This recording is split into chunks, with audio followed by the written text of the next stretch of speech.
Retour sur ce plateau avec la deuxième partie de cette émission, l'autre journal. Nous recevions le professeur Kwame Wolu. Il est universitaire, juriste et secrétaire national du PSR, Pacte Socialiste pour le Renouveau. Merci professeur d'être resté toujours avec nous pour continuer l'aventure avec nous. Merci. Alors, on va aborder maintenant la question politique. Et le Togo a connu pas mal de regroupements politiques et qui d'ailleurs ont fait leur preuve sur le terrain, mais seulement la solution n'est toujours pas trouvée. Le bout de tunnel est encore loin. Professeur, est-ce que vous faites la même remarque? Oui, c'est vrai, il y a eu plusieurs regroupements depuis 90. Depuis 90, oui. Il y a eu plusieurs regroupements. Et malheureusement, jusqu'à présent, nous n'avons pas pu obtenir ce qui était souhaitable pour le pays. Et il y a quelque chose de pire que de n'avoir pas réussi, c'est de n'avoir pas essayé. Et je considère que la lutte se poursuit. Et jusqu'à quand? Jusqu'à ce qu'on obtienne le résultat. Et quand? Dieu le sait, mais je crois que le plus tôt serait le mieux. Et je l'espère en 2020. Ah oui. Ah bon. Voilà. Donc vous êtes suite qu'en 2020 la solution viendra. Quelle sera la solution magique? Vous savez, toute action sans conviction est vouée à l'échec. De sorte que nous ne pourrions pas, en tout cas personnellement, mon parti ne peut pas s'engager dans cette lutte pour 2020 sans y croire. Si je n'y crois pas, ce n'est pas la peine d'agir. Et je ne peux pas, de façon, je vais dire, magique, vous dire que, ou peut-être vous dire que Dieu m'a parlé. Non, ce n'est pas de cela qu'il s'agit. Mais avec foi, avec conviction, je mettrai toute l'énergie nécessaire pour qu'en 2020, nous obtenions donc cette alternance. Oui, en 2012, vous vous rappelez de cette manifestation gigantesque qu'a organisée le CST, Collectif Sauvons le Togo. On avait la même conviction que finalement, c'est le dernier tour de Jéricho. En 2017, c'est la même conviction, mais tout est voué toujours à l'échec. Il y a un mal qui explique ça. Quelle est la racine de ce mal-là? Vous savez, il n'est pas évident que ce soit toujours les mêmes circonstances ou peut-être les mêmes raisons qui justifient donc ces échecs. Donc peut-être chaque circonstance où on doit chercher les causes. Mais tout ce que je voudrais simplement dire, c'est que et ce n'est pas parce qu'on a échoué une fois, deux fois, trois fois qu'on va tout forcément échouer à énième plus un, une fois. Donc, 2020 peut être la solution. Et si vous demandez les raisons, vous voulez aussi, il faut retenir, j'ai dit il y a quelques instants que le pouvoir ne doit pas être une finalité. Il arrive à un moment donné où les dirigeants vont se dire, il est temps. Travaillons ensemble dans l'intérêt du pays. C'est possible. Et en ce moment, ils se comportent autrement. Mais si vous avez une opposition, je ne dirais pas faible, mais je dirais sans moyens économiques importants. C'est le cas de notre opposition. Nous n'avons pas de moyens financiers. Vous avez la population qui se mobilise pendant un certain temps, mais commence aussi à s'essouffler. Parce que la mobilisation, si vous voulez, c'est dans le temps, c'est dans la durée. Nous ne sommes pas en mesure de le faire au Togo, à cause de ces considérations économiques. Et vous avez les forces de sécurité qui aussi, dans une certaine mesure, ne font pas preuve de réserve. Regardez ce qui se passe aujourd'hui à Hong Kong, si je ne me trompe pas. Depuis là, il n'y a jamais eu de tirs à balles réelles. La police est en train de menacer après pratiquement combien de semaines, disant qu'il pourrait le faire. Et si nous étions au Togo, à peine 2 jours de cela, on aurait déjà eu ces situations. Vous voyez? Donc, il faudrait qu'on en arrive à une situation donnée où les forces de sécurité, les dirigeants, la population, l'opposition, tous, nous sachions que ce qui compte le plus, c'est l'intérêt de notre pays. Premier élément. Et si nous le prenons comme ça, même dans le cadre de nos manifestations, qui demeurent légitimes, nous ne cassons rien, en principe, mais l'État ou bien la police n'a pas fait preuve d'usage donc de la violence à l'égard des citoyens. Donc, manifester, sortir dans la rue, c'est un droit légitime. Le peuple qui ne le ferait pas, c'est un peuple peut-être même qui perdrait même toute orientation en quelque sorte. Donc, il faudrait ce travail au niveau de la population, au niveau des dirigeants politiques, au niveau de l'État, au niveau des forces de sécurité, pour qu'on sache que notre pays, il est à nous tous et que nous devons concevoir autrement les choses. Si vous me demandez peut-être, pour moi, quel est le plus grand défi pour notre pays, et c'est le changement des mentalités. Et je crois que si nous parvenons à le réaliser, vous verrez toutes les transformations que nous obtiendrons dans notre pays. Ouais. Vous avez fait l'expérience de la C14, justement. On parlait de la responsabilité partagée. Isidore, oui. Oui, j'aimerais titiller un peu le professeur avant de venir à la question sur la C14. Professeur paraît très sûr sur 2020. Ouais. J'aimerais lui demander si le PCR se portera candidat en 2020. Ouais. Je pense qu'on va en parler dans la troisième partie de cette émission où on va connaître la position claire du PCR sur la... Oui, n'empêche que ça peut survoler un peu les... Non, le PSR sera présent aux élections de 2020. Donc PSR serait candidat.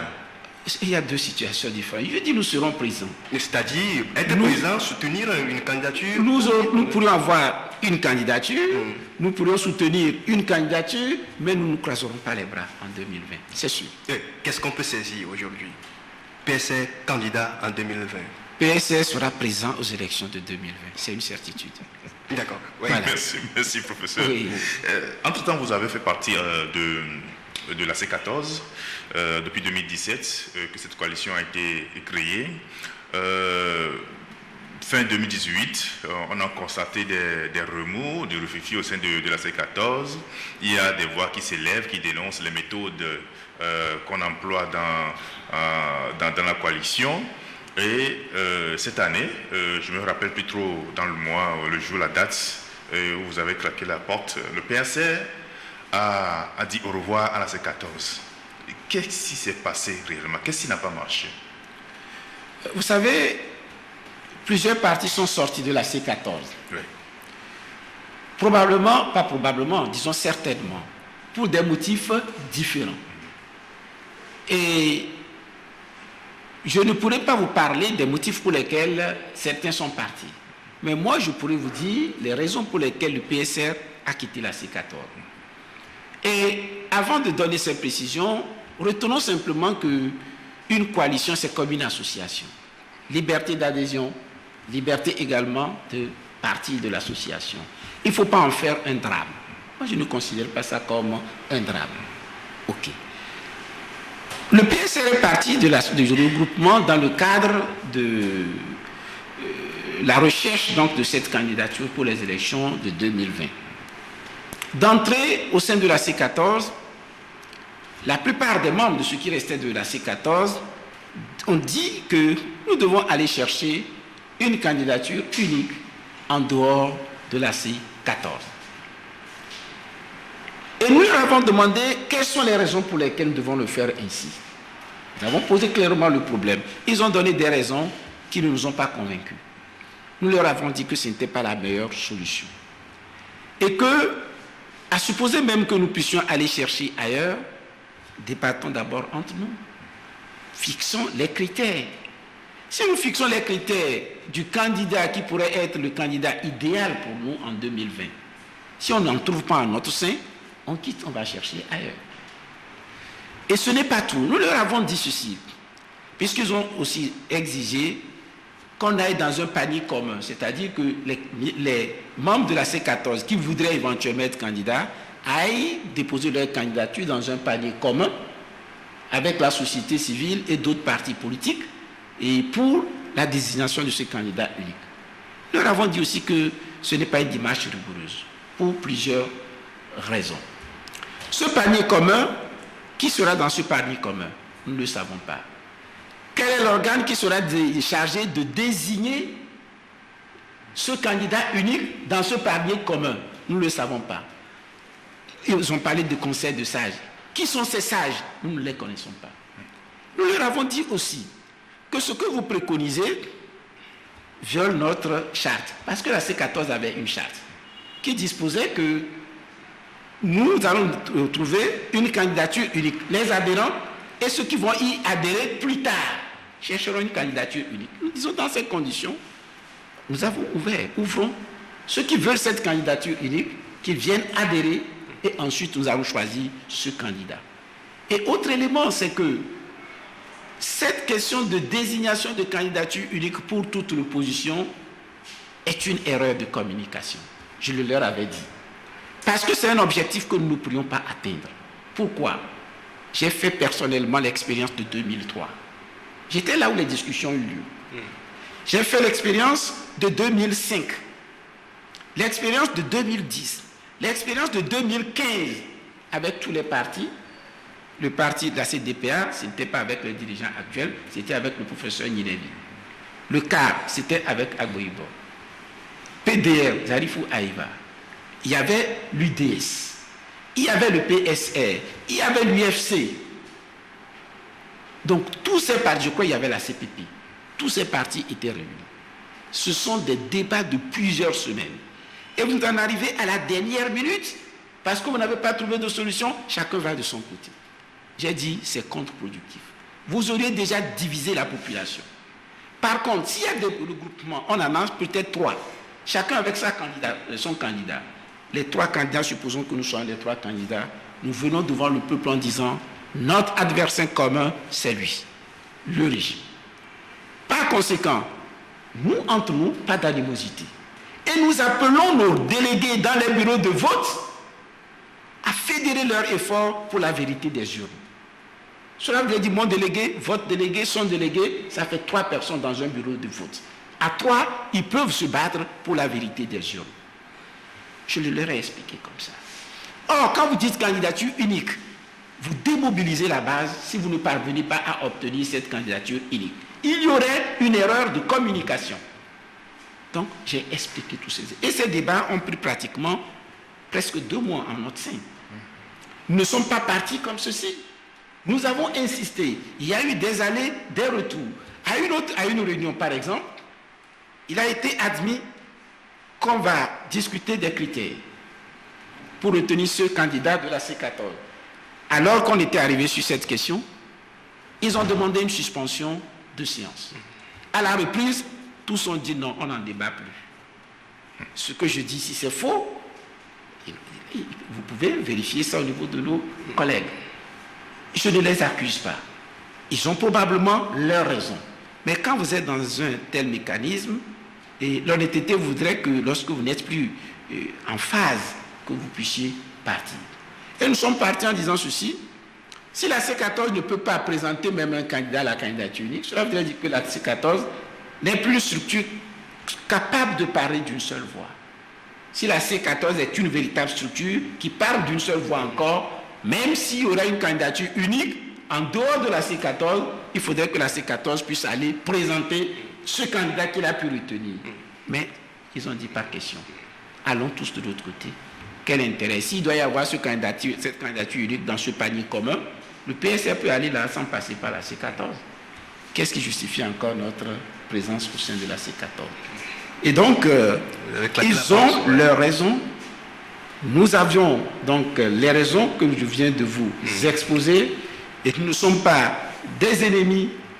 On a parcouru, je crois, le chemin ensemble. Nous avons fait ensemble de très bonnes choses, et on est arrivé à un point où nous pensons qu'il y a des divergences profondes qui ne nous permettent plus de continuer ensemble. Donc, ils demeurent nos amis de lutte. Oui, c'est vrai qu'on a tenté à plusieurs reprises d'inviter les responsables de la C14, mais pour le moment, aucun n'a répondu à nos invitations. On a appelé Madame Adjamagbo, on a appelé M. Maître Apévon, mais pour le moment, on n'a pas eu encore un retour, parce qu'on tient à le souligner, parce que sur la toile, il y a certains qui interpellent, qui disent que pourquoi on ne reçoit pas les responsables de la C14. C'est pourquoi j'ai tenu à lever cette polémique. Maintenant, vous avez claqué la porte de la C14. Est-ce que le problème que traverse cette zone de turbulence que traverse la C14 jusqu'à l'état actuel, est-ce que ce n'est pas un problème de projet politique? C'est parce que la C14 n'a pas un projet politique qui fait que les divergences sont tellement profondes. Vous savez, ce n'est pas du tout cela. Ceux qui pensent que nous n'avons pas de projet politique, c'est totalement faux. L'instauration d'un état de droit est déjà un axe important qu'on peut considérer comme un projet politique. Ce n'est pas le fait simplement de l'écrire. Regardez, s'en tenir au projet politique, si je ne peux pas le faire, je peux demander aux gens de me faire un réel projet politique. Des techniciens sont là pour le faire. Ce n'est pas le problème le plus important. C'est d'abord sa mise en œuvre aussi. Mais les hommes d'une certaine moralité, d'une certaine intégrité pour pouvoir faire ce qui a été écrit ou ce qu'on a conçu. Et donc, ce n'est pas une question de projet politique. Oui, en parlant de projet politique, on le distingue d'un projet de société. On parle de projet politique. Le projet de société est un projet politique. Je ne sais pas si ce que vous avez, quelle différence concrètement vous en faites. Si nous nous sommes retrouvés au sein de la C14 avec une charte déterminant nos objectifs, la conquête du pouvoir, avec des listes uniques, avec une candidature unique, et devons-nous travailler sur un projet, disons travailler donc sur la base d'un projet unique, gouverner sur la base d'un projet unique. Pourquoi on peut dire qu'on n'a pas de projet politique? C'est écrit dans notre charte. Je ne sais pas si vous avez déjà lu cette charte. La C14, oui. Oui. Professeur, vous avez parlé tout à l'heure, vous avez dit tout à l'heure que le projet politique peut être écrit, peut être sur papier, mais il faut des hommes pour l'exécuter. Et ça dit qu'il y avait à un moment donné une prise de confiance entre vous, entre les leaders au sein de la C14? Donc, je vous ai donné les raisons pour lesquelles nous sommes partis. Oui. En estimant que la façon de faire, à notre sens, ne nous conduira pas à un bon résultat. Si je vous dis ce que nous avons connu en 2003, je parle de 2003, c'est parce que c'est à partir de 2003 que personnellement j'ai pris part aux discussions. Si je ne tire pas des enseignements de ce qui s'est passé en 2003, en 2005, en 2010, en 2015, pour m'engouffrer encore dans cette candidature unique, sans issue. Parce qu'à supposer même que nous ayons trouvé un candidat unique, que feriez-vous pour l'imposer à l'ANC? Dans ces conditions, est-ce que vous avez encore un candidat unique de l'opposition? La C14, pris dans son ensemble, ne peut pas dire que parce qu'ils ont un candidat unique, à côté de la candidature de l'ANC, qu'on puisse dire que l'opposition a une candidature unique. Cela voudrait dire qu'a priori, c'est voué à l'échec. Dans ces conditions, trouvons un terrain sur lequel nous pourrons tous ensemble nous entendre, pour ne pas désorienter ou désorganiser la base. C'était possible. Bon, mais pourquoi les gens n'en voulaient pas, je n'en sais rien. Voilà. Bientôt 30 ans, on a l'impression que l'opposition se cherche toujours. Et nous sommes à la veille d'une présidentielle. Voilà l'état, la santé que l'opposition nous présente. Et je crois que l'état de l'opposition n'est pas inquiétant, n'est pas un drame. Ouais. C'est l'état psychologique de la population qui est le plus important.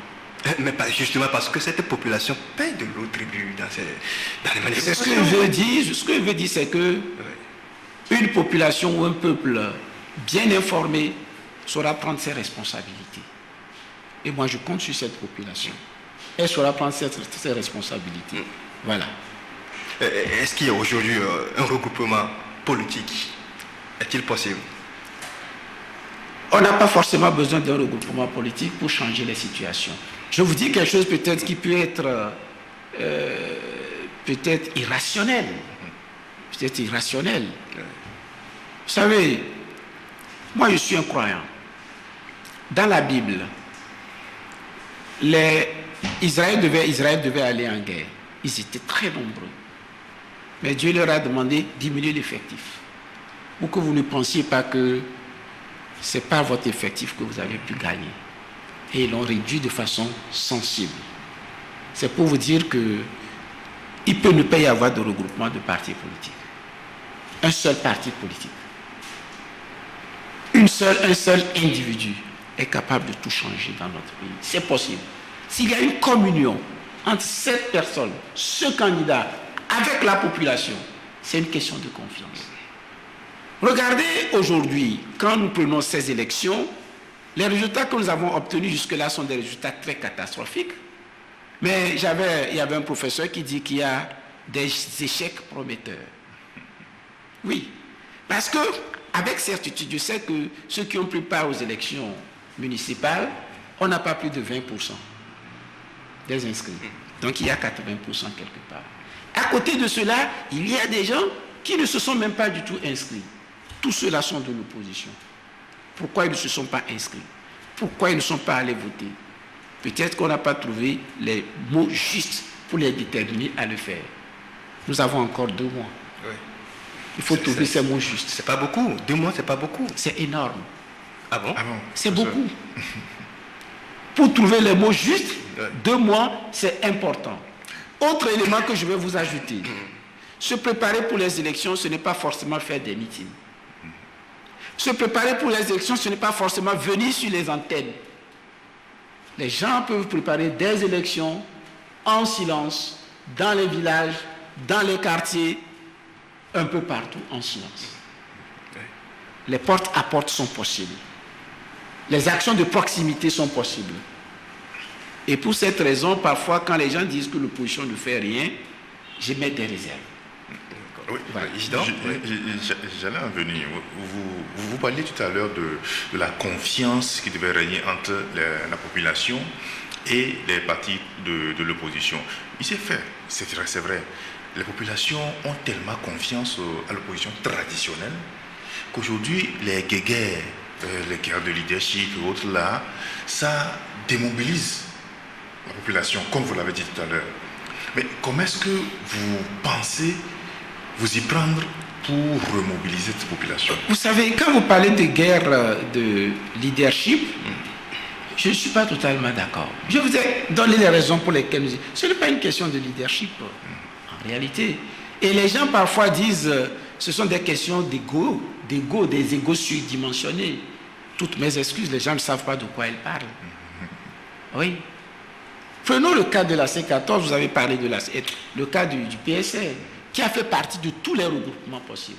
En 2003, nous avons présenté le président Péry, qui n'était pas de notre parti, ce que les gens ignoraient. Parce qu'il venait de faire défection donc du RPT. Nous l'avons présenté. Parce qu'on a pensé à l'époque qu'il pouvait véritablement permettre donc, de réaliser ce changement. 2005, nous étions dans le regroupement qui a soutenu Bob Akitani. 2010 et 2003 déjà, j'étais le porte-parole même de Péry. 2010, nous étions dans le regroupement qui a soutenu Jean-Pierre Favre. 2015, j'ai été l'un de ses porte-paroles. Alors, s'il y a en la matière des questions de leadership ou bien d'égo surdimensionné, personne n'a rien à reprocher au PSR. Nous faisons nos analyses, nous voyons la pertinence des solutions et nous les retenons. Les gens qui n'ont jamais pris part à ces débats viennent aujourd'hui parfois pour donner des leçons, sans tirer des enseignements du passé. Ce n'est pas pour une question de personne ou bien d'égo surdimensionné lorsque nous allons dans une direction donnée et que nous pensons que cette direction est sans issue. Continuer dans cette voie, ce serait quand même, à mon sens, dramatique. Et je crois que quand on trouve les mots justes pour parler à une population, 1 mois, c'est énorme. Et je crois que la jeunesse togolaise, la population togolaise nous écoute. Elle nous suit. Oui, professeur, une question pour clôturer cette deuxième partie. Vous parlez de 2 mois pour faire quelque chose. En 2006, il y avait un gouvernement d'union nationale piloté par l'opposition. Toute une année, ce gouvernement n'a pas réussi à appliquer les réformes de l'APG. Et c'est dans 2 mois que vous allez faire quelque chose. L'opposition est multiple. Votre parti a fait partie de ce gouvernement de 2006. Oui. Quand vous regardez à l'époque, je crois si vos souvenirs sont exacts, et même le régime nous l'avait reproché. Moi, personnellement, j'étais le porte-parole du parti, PSR. Durant tout ce passage, nous avons fonctionné comme si nous étions dans l'opposition. Clairement, nous avions été très critiques, cherchez les archives, très critiques à l'égard de ce gouvernement. Et nous avions dit, nous revendiquions à l'époque le bénéfice d'inventaire. Celui qui était dans le gouvernement, ministère de la Justice. Et nous avons dit, on a des finalités précises. À l'époque, Les militants de l'opposition étaient à l'étranger, en exil. Il faut assurer leur sécurité, les faire revenir. Je me rappelais, je n'étais pas au gouvernement, mais il m'est arrivé avec le ministre d'aller dans certaines zones comme Daï, où les gens étaient de l'autre côté de la frontière, discuter avec les préfets en leur disant non, ces gens-là doivent revenir. Quelles sont les garanties?